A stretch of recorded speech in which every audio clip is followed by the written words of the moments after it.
হরে কৃষ্ণ বন্ধুরা, রিয়াজ ব্লগ চ্যানেলের সকল ভক্তবৃন্দকে জানাই সুস্বাগতম। আজকের ভিডিওটি শুরু করছি পবিত্রারোপণী একাদশীর মাহাত্ম্য দিয়ে।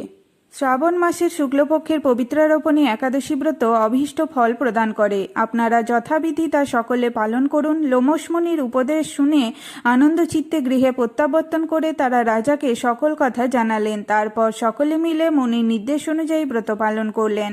তাদের সকলের পুণ্য ফল রাজাকে প্রদান করলেন। সেই পুণ্য প্রভাবে রাজমহিষী গর্ভবতী হলেন। উপযুক্ত সময়ে বলিষ্ঠ সর্বাঙ্গ সুন্দর এক পুত্র সন্তানের জন্মদান করলেন। ভবিষ্যত্তর পুরাণে এই ব্রত মাহাত্ম্য বর্ণনা করা হয়েছে। এই ব্রত যিনি পাঠ বা শ্রবণ করবেন তিনি সমস্ত পাপ থেকে মুক্ত হবেন এবং পুত্র সুখ ভোগ করে অবশেষে দিব্যধাম প্রাপ্ত হবেন। ভিডিওটি ভালো লাগলে অবশ্যই সাবস্ক্রাইব করে দেবেন। রাধে রাধে।